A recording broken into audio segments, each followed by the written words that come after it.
एक जंगल में एक खतरनाक शेर रहता था।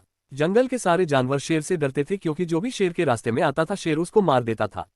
शेर जहां भी जाता सारे जानवर डरकर वहां से भाग जाते थे। एक दिन शेर पानी पीने के लिए तालाब के पास आया। शेर ने देखा कि शेर जहां पानी पी रहा है उसी के पास एक मगरमच्छ बैठकर आराम से धूप सेक रहा है।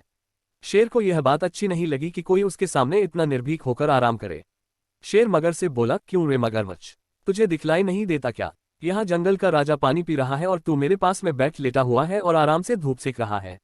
उद्धरण चिन्ह। शेर की बात सुनकर मगरमच्छ बोला, तुम होगे जंगल के राजा तो अपना रुतबा अपने पास रखो, मैं भी पानी में रहने वाला इस तालाब का राजा हूँ। मगरमच्छ की बात सुनकर शेर को गुस्सा आ गया और शेर ने मगरमच्छ पर हमला कर दिया।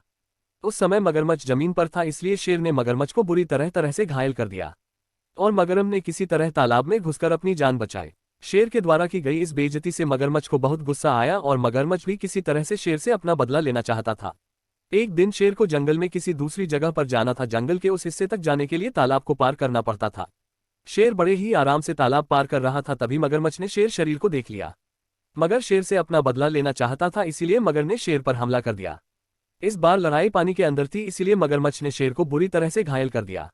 शेर किसी भी तरह अपनी जान बचाना चाहता था। शेर तेजी से किनारे की तरफ बढ़ा और तालाब से निकलकर उसने अपनी जान बचाई, किंतु इस लड़ाई में शेर बुरी तरह से घायल हो गया था।